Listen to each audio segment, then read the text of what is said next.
Good afternoon. I'd like to take a moment to address one of the posts that Dr. Kodo placed inside of our assignments. And that is talking about the difficulty of transitioning from the military back to civilian life.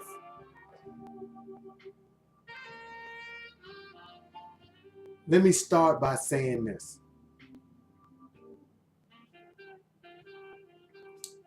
I spent 31 years in uniform. I started serving when I was 17 years old, and I spent the majority of my adult life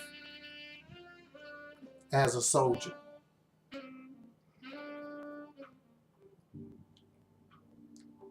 I've been to too many deployments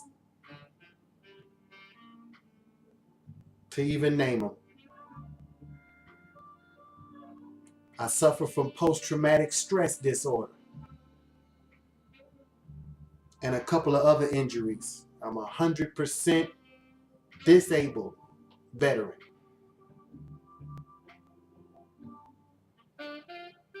But I can share with you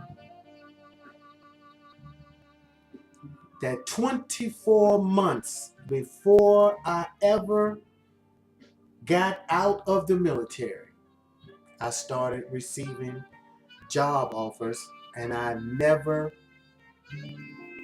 to this day, I have not filled out an application for a job. Now, a lot of people who I see and who I have counseled as a master resiliency trainer, I'm a level 2 master resiliency trainer, that have problems transitioning from the military back to civilian life, it is because while they were in the military, they took part in the toxic leadership environment that exists inside of the military, and especially in the Army.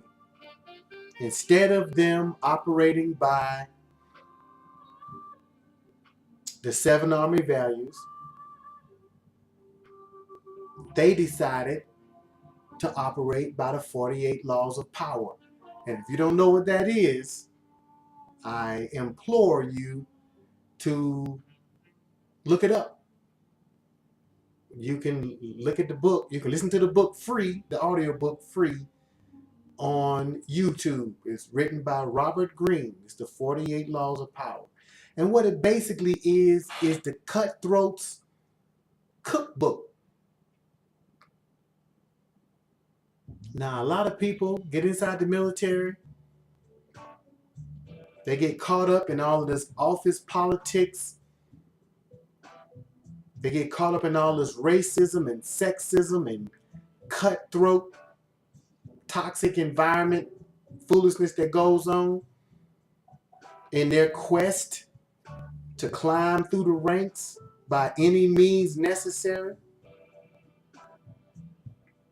And then, after you've sold your soul to the devil, one day you're going to have to hang that uniform in the closet.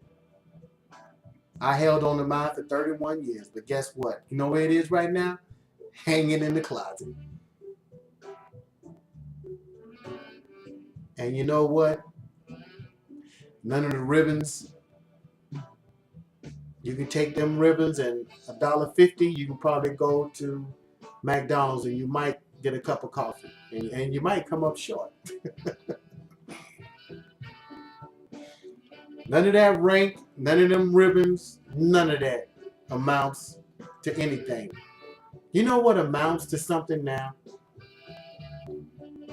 The people's lives that I touched while I was in the military. I could really care less about all of the ribbons. I can care less about the rank. What matters to me is the people's lives that I touched while I was in the military. And do you know what else matters? The people who touched my life and who I became while I was in the military. Now, if you allowed yourself to become a cutthroat and a snake while you were in the military, then guess what? When it's time for you to get out, you probably gonna have problems. Because that same toxic, cutthroat type of stuff that you did to be successful in the military, a lot of times on the civilian world, they're not gonna tolerate that. And mostly when you get out here in the civilian world, the bottom line is the bottom line. You got to be producing or people are not going to pay you. In the government, you can get away with politicking because there's no really, most of the time, no product that you have to get out here and sell to earn money. You get free money from taxpayers. But when you get out here in the real world, you got to be bringing something to the table other than being the best office politician. So I can tell you, if you're in the military and you're in there doing what you're supposed to do, you're in there taking care of people, you're in there becoming a better person,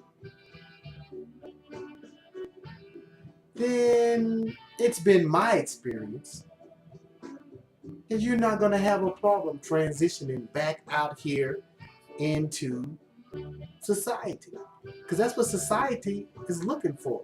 In society, you get paid based on the value that you bring to the table. Now, in situations like government jobs and the military, you can often get away with this politic thing. But when you come out here in the real world, you get paid based on the skill sets that you bring to the table, and one of those is leadership.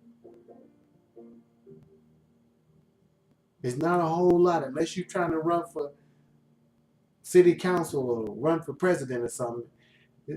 Politics out here, it'll get you in the door, but if you can't produce once you get in the door, you're going to be out of here. So the bottom line is, while you're in the military, be careful about what you're becoming. Now, I understand that a lot of people, they say to themselves, well, I never cut anybody's throat. I was never racist. I was never sexist. Maybe not. But how many times did you look the other way when somebody else was being taken advantage of? And I'm here to tell you, every time you look the other way, a little piece of your soul died. A little piece of your integrity withered. And it's going to make it monumentally harder for you to come back out here into the civilian world and be a person of integrity. Because you see, integrity means that integrity is not about what you do when it's comfortable. Integrity is about what you do when it's hard. Are you able to make the right choice when it's the hard right and not the easy right? When it's going to cost you something, can you still make the right choice? And those who have spent their military career cutting people's throat, being racist, being sexist, or just as bad, looking the other way while it was going on, you probably gonna catch hell when it's time to come back out here. Because you gave up your backbone, you gave up your spine, you gave up your integrity. And now pretty much the only thing that's gonna be left for you is to go down to the VFW, drink yourself to death, and talk about the good old days. But for those who fought the good fight, for those who allowed their journey in the military to cause them to be a better person, I readily admit when I joined the military, I was a racist. While I was in the military, I decided to no longer be a racist. When I joined the military, I was a sexist. While I was in the military, I learned better and I decided not to be a sexist. Instead of worrying about office politics, I focused on learning how to lead, learning how to multitask, learning how to develop people, learning how to develop myself. So when I walked out of the military, matter of fact, before I walked out of the military, I already had my reputation preceded me. Companies were already knocking on my door. We need you. 24 months out, they were already knocking on my door.